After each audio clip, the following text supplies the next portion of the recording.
Who am I? You sure you want to know? If somebody told you I was just your average, ordinary guy, not a care in the world, somebody lied.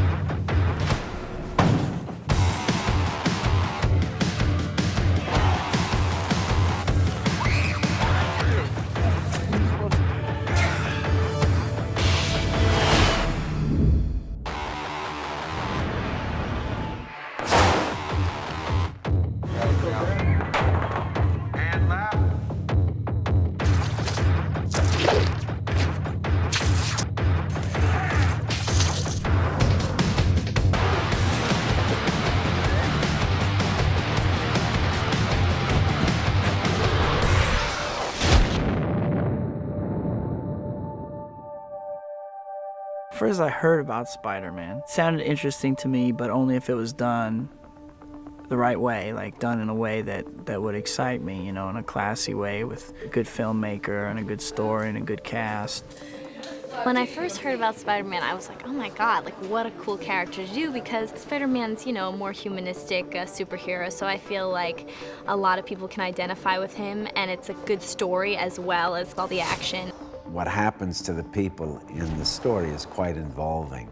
Spider-Man is about extraordinary things happening to regular people. The strength of Spider-Man, for me, has always been the fact that he's a real person. He's one of us who's gone through elementary school, junior high school, and now high school. So he has absolutely our frame of reference on things. He can't get the girl, he's broke, and suddenly he's this superhero.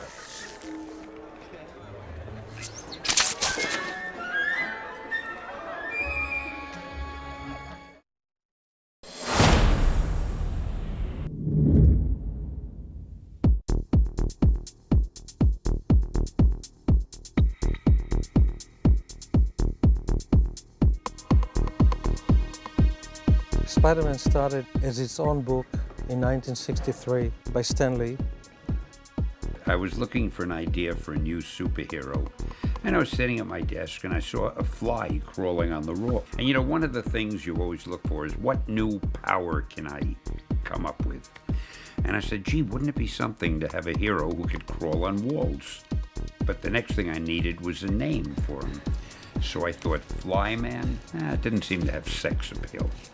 Mosquito Man? Nah. Insect Man? Ooh. And then I went down the list, and then I came to Spider-Man, and somehow that sounded dramatic and scary. Spider-Man.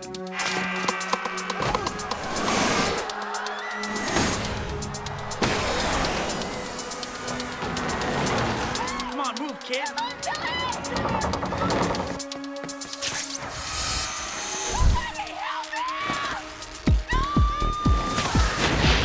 I knew all about Spider-Man. He got bit by a radioactive spider. I knew that whole story, and everything, you know, I think has like a slight comic book feel with reality, and I think that's important because it is a comic book.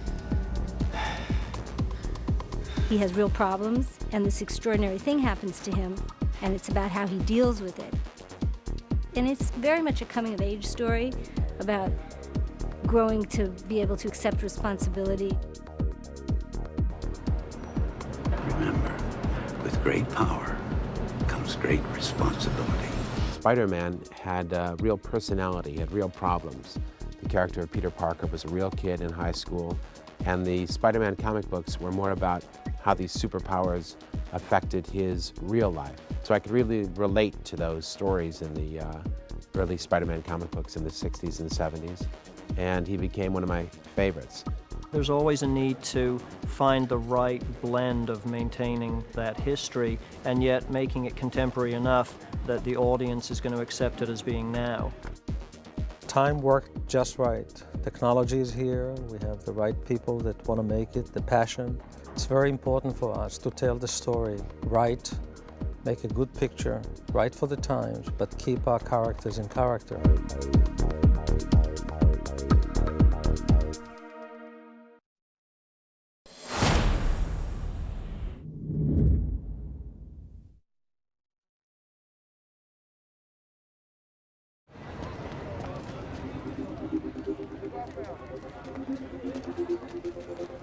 Peter's, you know, he's insecure, he's uncomfortable, he's not like the charismatic, charming guy with girls. You know, he gets bit by the spider, and at first he's feeling ill. He wakes up in the morning, and he feels, you know, invigorated, and he doesn't need his glasses anymore. His eyesight is, you know, perfect. Weird. He feels totally different, and I think, you know, part of it confuses him, and he's scared, but also excited. Goodness me! I thought you were sick. I got better. And there's that transition for him to, you know, get used to his transformation, and then he embraces it, and he starts climbing up the wall and running and jumping from rooftop to rooftop. Spider-Man moves, and he does a dance. I know Sam likes to talk about his sort of choreography in the air as like a really graceful dance. It's the place where once Peter gets comfortable with it and he really embraces it and learns how to, you know, swing well, it becomes a place where he's in total freedom. I think there was a consensus that Tobey could play the Peter Parker side of the movie, and some question, quite honestly, about could he be Spider-Man. So he came in and to his credit, did a test and blew everybody away. Boy, right there! I gotta bring you in. Oh my God, there's still somebody up there! I'm going. I'll be here when you get back. Not coming back, Chief. Go! Go! Tobey Maguire was so powerful in his performance as Peter Parker. He was very real, and you could see that he was a sensitive individual, and he just was very potent in his stillness. And I knew that there was a lot there that we needed for this particular character of Spider-Man. Tobey's great. It's perfect. I mean, when I see him in those glasses and I see him walking around, it looks like it's Peter Parker. I don't know, there's something that is incredibly fitting. Peter Parker has such a unique character that I felt that the thing that I should do with this picture was focus inward and really tell a smaller story about Peter, his interaction with the woman that he loves, and his growth toward being a responsible young man. Why so interested? I'm not. You're not? Well, why would I be? I don't know. Why would you be? Tobey was really good at something that sometimes I don't think I'm very good at, and that is he really is good at sort of a character analysis. I kind of look at something and I just say, okay, well, that's the way it is, and then I deal with it. But he tends to question the actions much more. Peter, may I introduce my father, Norman Osborn? Heard so much about you. Great honor to meet you, sir. Harry tells me you're quite the science whiz. You know, I'm something of a scientist myself. Basically, I play a double role. I play the Green Goblin, and then I play Norman Osborn. I'm right here. And sometimes in the same scene, they play scenes together, which was unusual. And it's only the beginning. Think of what we can do. Willem's a great actor. Obviously, he can pull off both parts. In the movie, there are times where he needs to pull off both parts at the same time, and so that's really the challenge for an actor. Don't be a coward. Risks are part of laboratory science. This guy is a very driven, gifted scientist, and he addresses the question of how do these super people, what's their relationship to regular people? This super intelligent, super powerful guy recognizes, you know, good qualities of Peter, which makes him feel great. You know, it's like somebody notices me and recognizes me that I respect. No, I appreciate it, but I'll be fine. No problem. I'll make a few calls. No, I couldn't accept it, sir. I like to earn what I get. I can find my own work. I respect that. You want to make it on your own steam.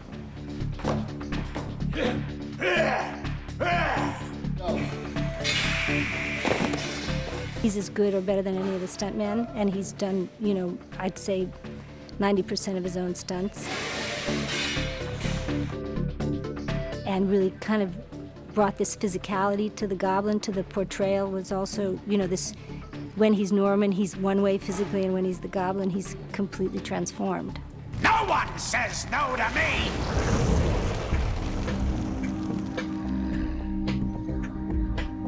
Willem's great to work with because first and foremost, he's just a great actor, and I'm a big fan of his work in general. He's so full of life. He's so ready to jump in and do this. Yeah, that's a super villain fight. Plus, he's in ridiculous shape.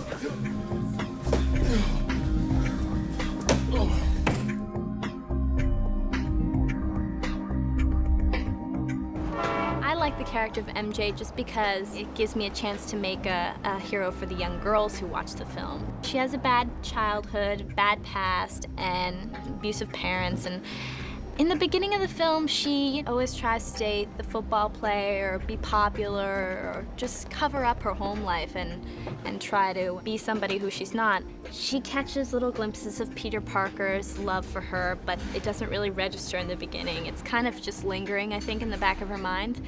And he's always endearing to her and always makes her smile and makes her feel good about herself. You're awesome in all the school plays. Really? Yeah. I cried like a baby when you played Cinderella.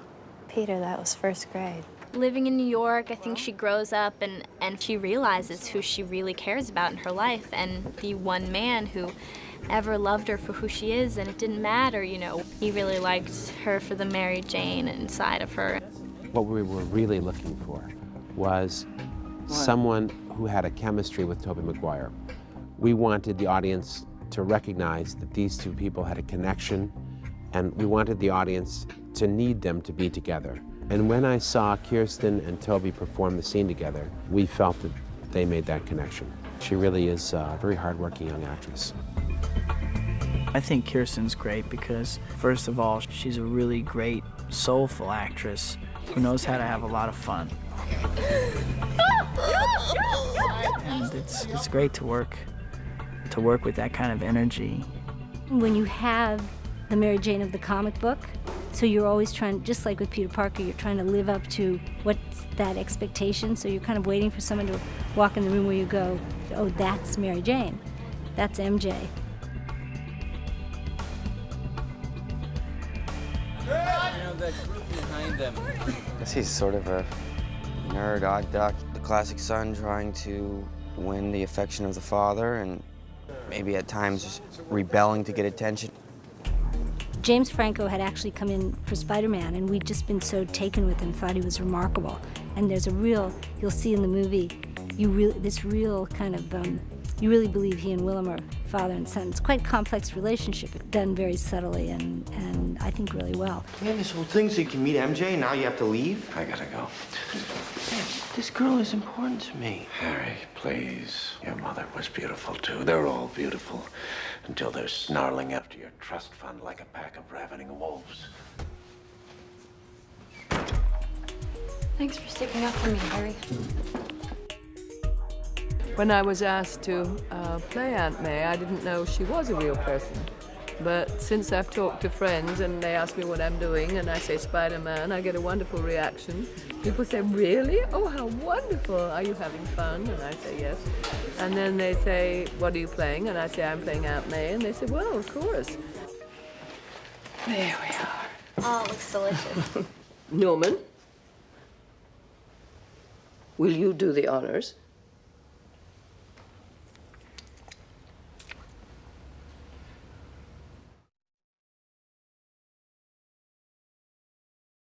Hey, going to the downtown library. I'll see you later. Oh, yeah, wait, Pete. I'll drive you there, buddy. Oh, no, I'll take the train. No. I need the exercise. Go on. Go.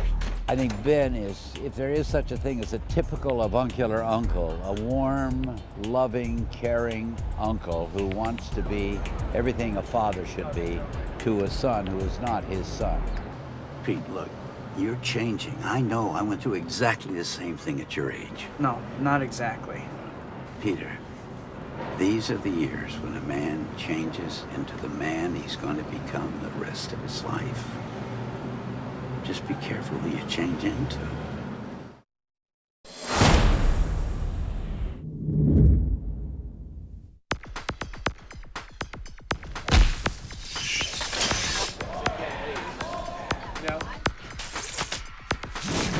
a balcony overlooking Times Square. That's the aisle. Sam, he's a character. I've heard the stories about how he's been a fan since he's a kid. Sam grew up having Spider-Man painted on the wall in his room, which is the best kind of a man to take the helm for a movie like that. Well, I always would admire as a kid how the artists in comic books had come up with one illustration that told the story. You'd see these very dramatic presentations in the comic books, and they had to depict exactly what was happening in the drama. He has such a great imagination, and I hear him talk about Spider-Man, and his eyes sparkle. So I think that he just, you know, had such a knowledge and such a love for it, and it really comes through. He really went to his own kind of gut about what attracted him as a young man, as a boy, to the Spider-Man story. He's a great collaborator. He really, just in general, made me feel like a part of the team, like I was really contributing a lot to the film. What Sam's good is rooting all the fantastical elements with a reality. Sam is going for a very naturalistic feel to play off the fantastic side of Spider-Man. The first meeting I had with Sam, you could tell that he was very passionate about the character of Spider-Man, and he truly understood what Spider-Man was all about. And it's why I took the job, is that he has that ability to explain to you truly what the film is about, what the character is about, and why it's important to make Spider-Man.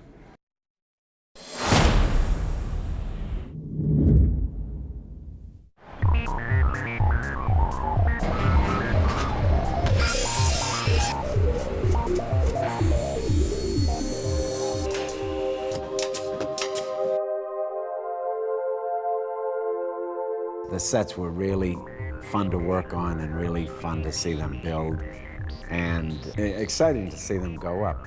Each set is such a character in this film, and New York is an important part of this movie. It'll have like a romantic feel to it, I think.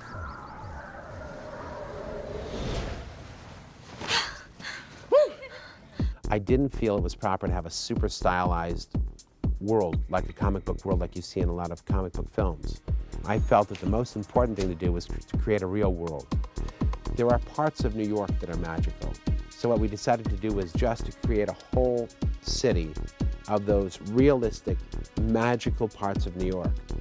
Neil Spizak truly loves New York, understands New York, and was able to bring his passion of New York to the film. One of the design elements that I tried to incorporate into the film as a whole is a slightly overscaled and somewhat classical architecture, building tops and places that you normally aren't on buildings, closer to the upper architecture of the buildings of New York. Really, it's like if you look at the comics, you flip through the pages and you look where Peter grew up, it's in this movie. If you look where Peter went to school, it's in the movie. Where would a kid like Peter share an apartment today?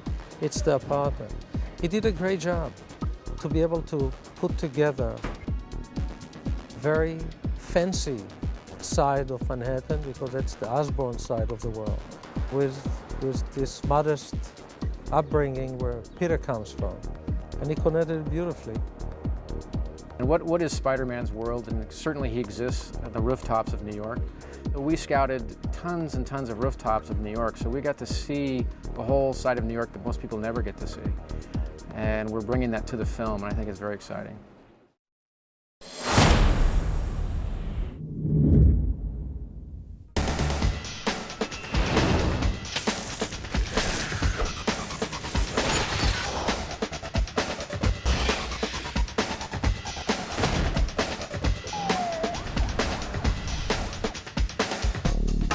It was so important to me that it looked real. If it looked bogus, it wasn't going to work.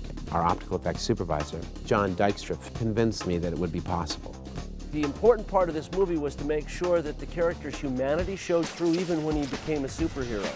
And although we'd like to think that our stunt people and our actors can do all of these terrific fly through the city scenes, the truth of the matter is that it's either too dangerous or physically impractical for them to do that. So what we're going to do is we're going to fill in between the lines. I think that we are very fortunate to have John Dykstra on this movie. John has an amazing legacy in the effect business.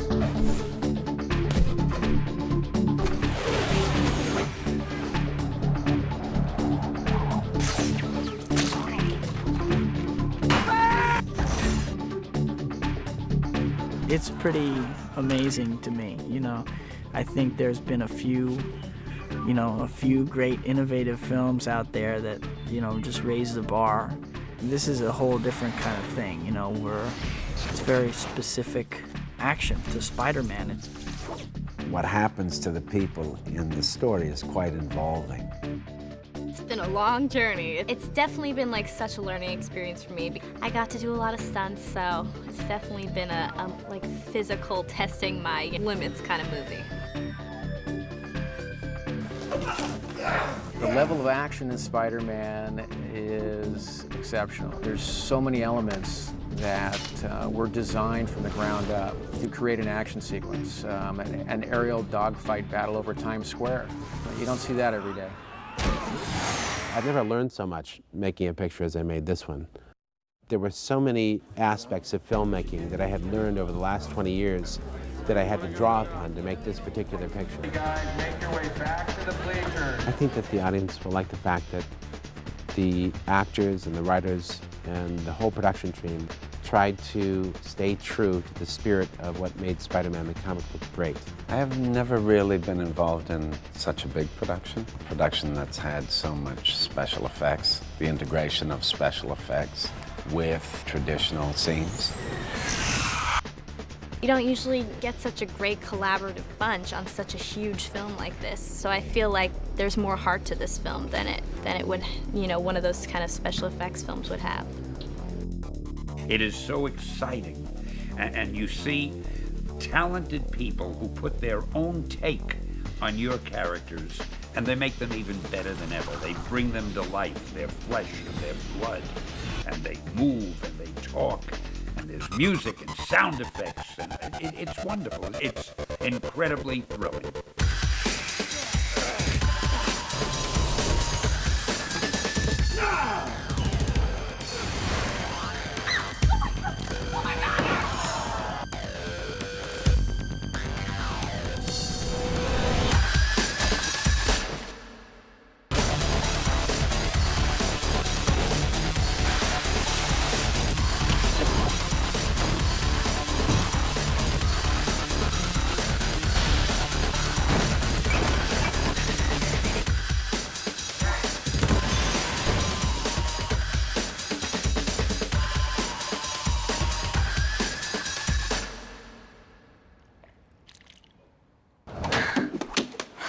Wow, great reflexes.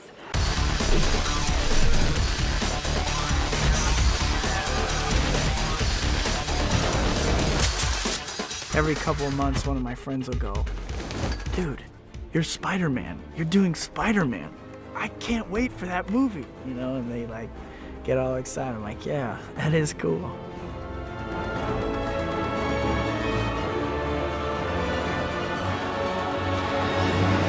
Hi there, it's Debbie. Did you know that in the 90s, Michael Jackson actually tried to buy Marvel Comics just so he could play Spider-Man? It might sound like a weird idea, but Stan Lee later admitted that he thought he would have been very good for the part. Who knows how that would have turned out? Remember to click below to subscribe, remember to tap the notification bell, or click on the side for more great content.